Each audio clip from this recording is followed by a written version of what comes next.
Hey everyone, I'm Amanda, and this is Mommy's Reading Chair.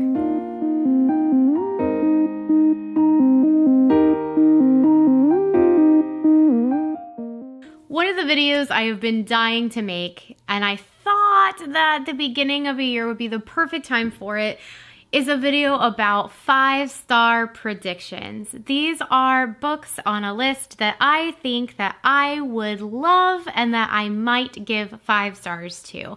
My plan in 2020 is to read one of these books each month, and then at the end of the year, I will sum up whether or not I was right. I have to apologize really quick. There is fireworks outside my window because it is New Year's Eve as I am filming this video. So if you hear like booming and stuff, it's because there's a window literally right here and it's driving me crazy. And I swear if they wake up my children. So anyways, these are the 12 books on my list that I predict I will give 5 stars to. The first book on my list is The Island of Sea Women by Lisa C. I love Lisa C. as an author. One of the best books I read in the year 2018 was The Tea Girl of Hummingbird Lane. I couldn't put it down. This book has come to me recommended by several people, and it actually was a Christmas gift by one of these people, so I just have to read it, and I have a feeling I'm going to absolutely love it. This book is set on the Korean island of Jeju, the Island of Sea Women, which follows Mija and Young Suk, 2 girls from very different backgrounds as they begin working in the sea with their village's all-female diving collective. So this is historical fiction. I love how she writes specifically, and I love how the topics or the locations that she has as settings for her books are places and situations that I have either never heard of or I know very little about. So I find her books very, very fascinating. So I can't wait to read that one. Next on the list is another book by Lisa C., which I own on my shelf. I've had it for a while, and that is called Snowflower and the Secret Fan.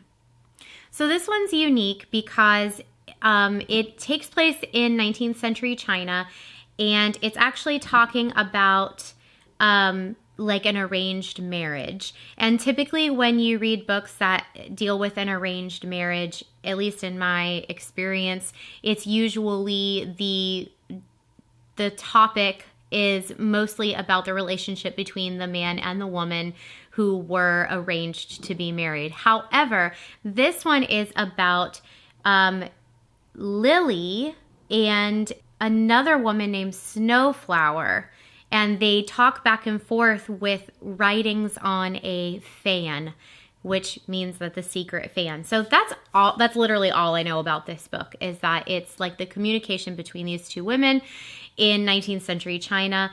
But I also know that it's by Lisa C., which means that I will probably love it.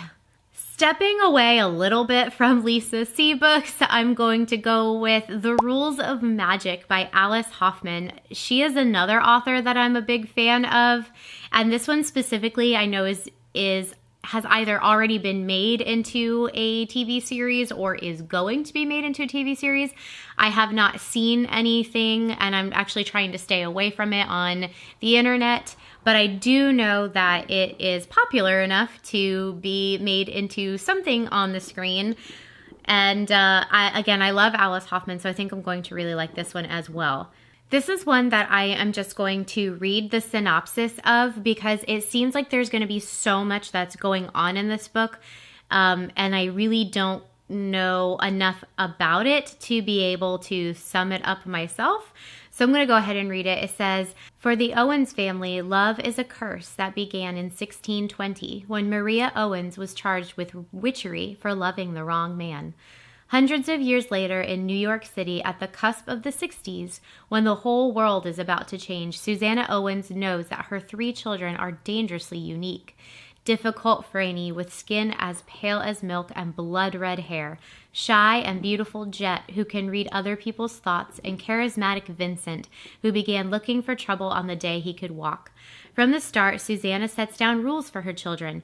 No walking in the moonlight, no red shoes, no wearing black, no cats, no crows, no candles, and no books about magic. And most importantly, never, ever fall in love.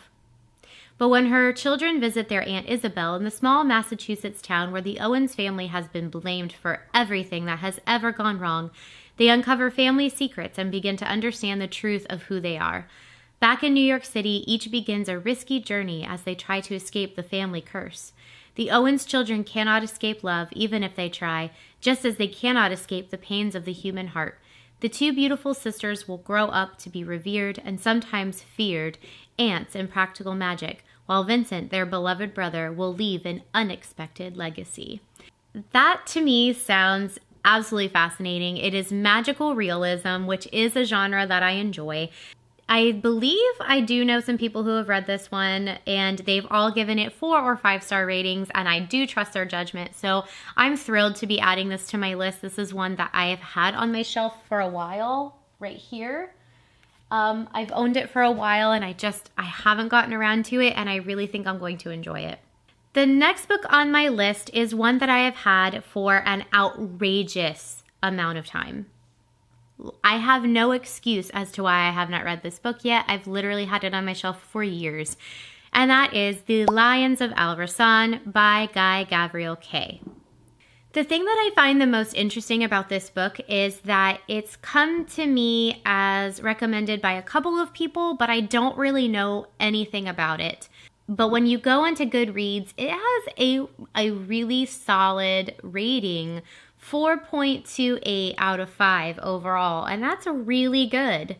This is definitely historical fiction or historical fantasy, both of which I am a fan of, so I think I'm really going to enjoy it. It does take place in, I believe, a fictional world, but it does have elements of realism and actual historical events, so that's all I know. Which is kind of weird to say that I think I'm going to give it 5 stars when I know very little about it. I'm strictly basing this 5-star prediction on the fact that it comes recommended to me so many times by so many different people who I value their opinions so highly. So I'm hopeful.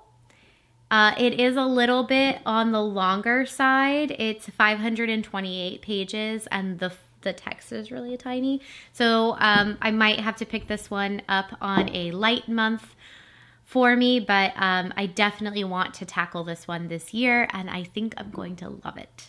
The next book on my list is The Silent Patient. This one is a book that was given to me by my mother-in-law, and I actually had first heard of it through Gabby Reads, and she loved this book. I know that she rated it 5 out of 5 stars immediately. It is a thriller, and my mother-in-law did mention that the ending was a complete twist that she did not see coming, and I love books like that. So I know that this book follows a woman who seems to have everything together, seems to have her life in order, and all of a sudden she murders her husband, and then she doesn't say a word ever again.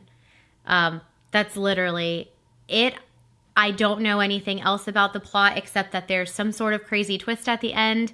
So I'm really excited because that sounds fascinating, but obviously Silent Patient, I'm guessing she's in some sort of psych ward or, whatever you want to call it, hospital of some sorts, but I'm really, really intrigued by this one. The next book I have on my 5-star rating prediction list is The Little Friend by Donna Tartt. This one is, I'm almost reluctant to put it on my 5-star predictions because I've had it for so long. I actually did start reading this book years ago, probably 2008-ish. And it was just not a good time for me to be reading a book like that. It was the start of a very long reading rut for me. And I do distinctly remember the little girl in the beginning of the book. And the fact that I distinctly remember that character makes me feel like I'm going to love the rest of the book, because I didn't read the whole book. I read it so long ago, and I read that part of it at a time of my life when I couldn't read anything else. So the fact that I vividly remember this character at the start of the book makes me strongly feel like I'm going to enjoy the rest of it. So I really want to make a point of reading it this year. I also am a huge fan of Donna Tartt's The Goldfinch. It's one of my top 5 books of all time ever in the world. So the fact that this book is also by Donna Tartt leads me to believe that I will probably like it.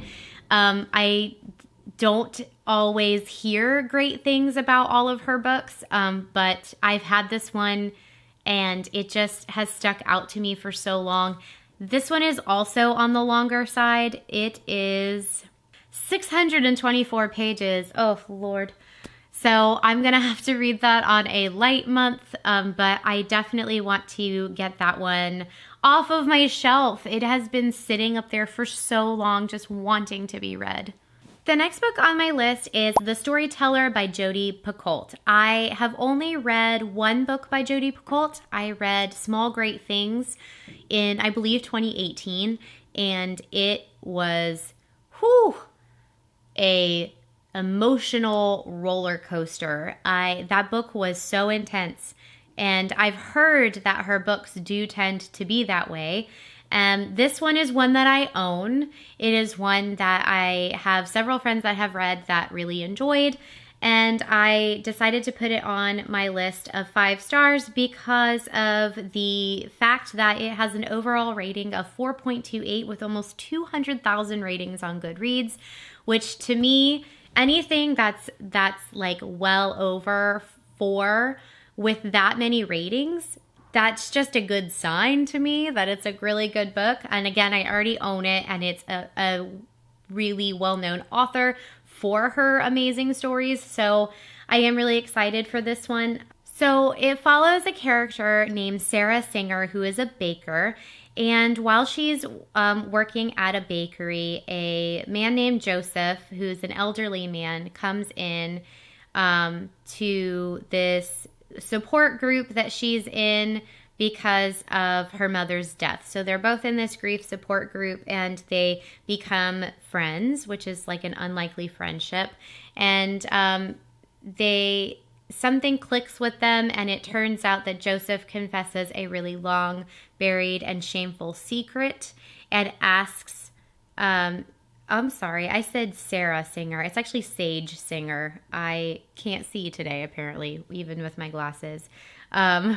So he actually asks Sage for a favor, and if she says yes, Goodreads says she faces not only moral repercussions, but potentially legal ones as well. So I'm intrigued as to what his secret is.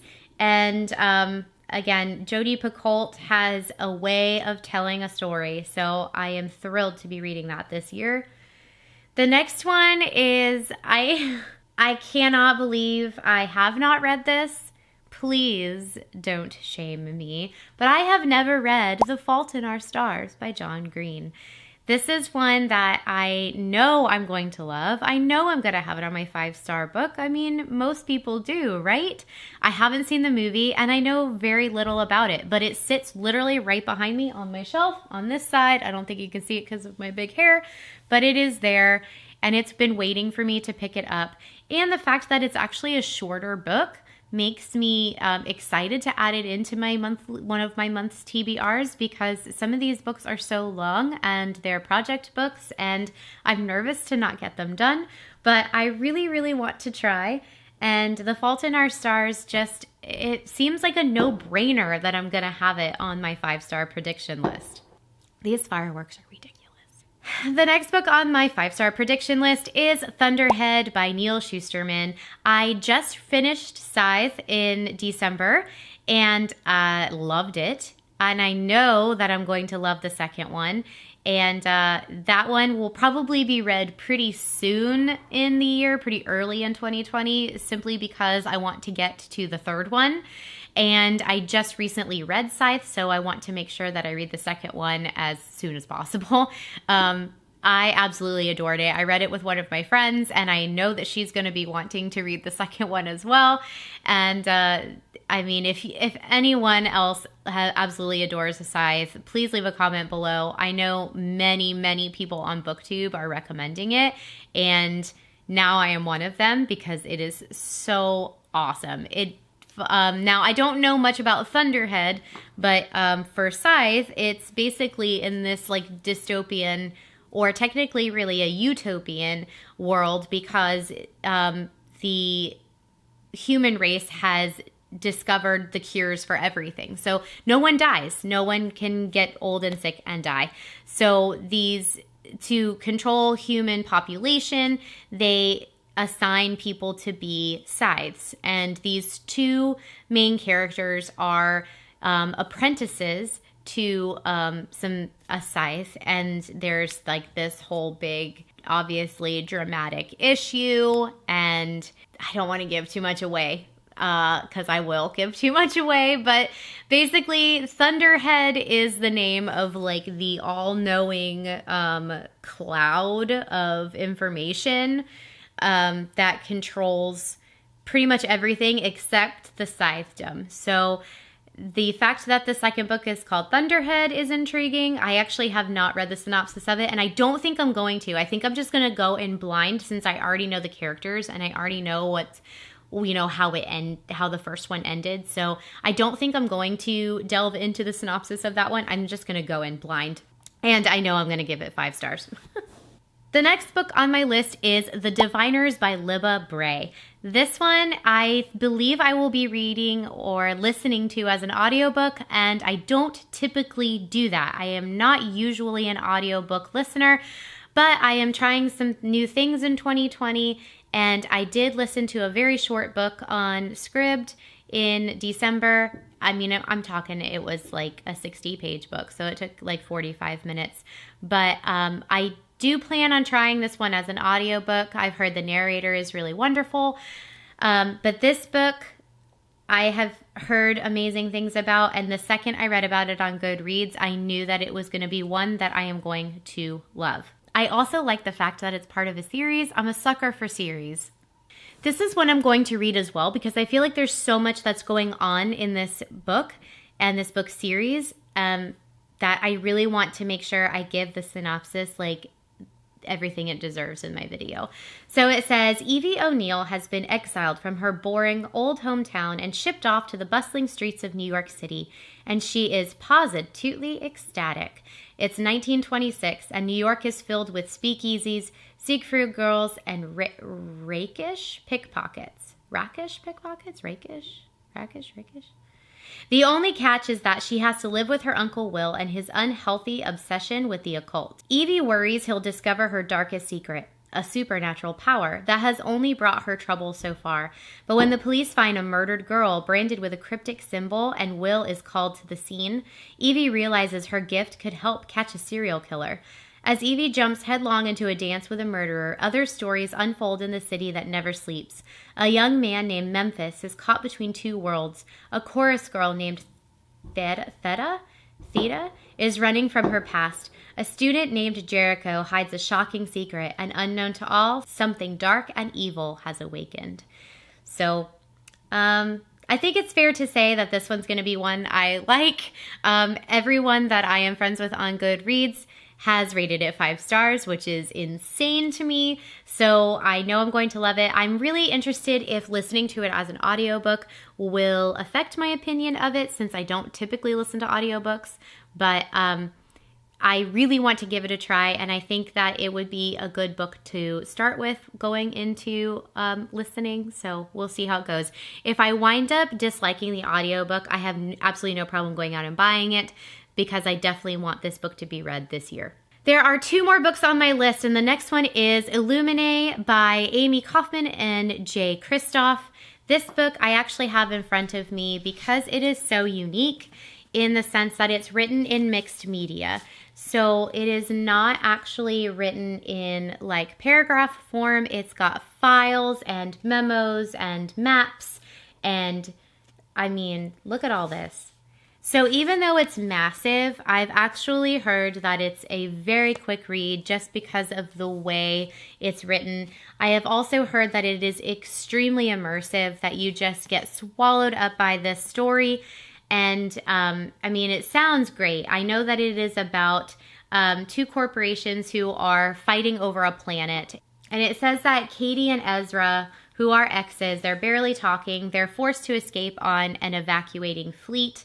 And but that's just the beginning, because then the fleet's AI goes crazy and there's a deadly plague that breaks out on one of the ships, and nobody's really saying what's going on. So I'm definitely intrigued. I also think that the way it's written is super engaging and just really fun. I know that this is part of a series. Again, sucker for a series. So if I love this, I have a feeling I will be diving right in to the others in the series as well. This one I know is available as an audiobook, but I really feel like, why would it be offered as an audiobook? Maybe to listen and read at the same time is the only thing I can think of, because you lose how cool it is on the inside. So this one, again, I keep saying I'm excited about them at the end of every book that I list, but I'm really excited about this one. And last but not least, on my 5-star predictions book for 2020 is Aristotle and Dante, Discover the Secrets of the Universe. This one is, I believe, a young adult. Yeah, young adult. It is contemporary fiction, romance. I know that it does have LGBTQ themes as well, which I'm excited about. So basically, all I know is that there are two boys and they meet and they seem to have nothing in common, but then they strike this friendship. And I've heard that just the relationship between these two characters is just beautifully written and represented, and I really can't wait to dive into this book and all of the others. So this year is going to also be unique in the sense that I am actually playing a game that determines my TBR each month.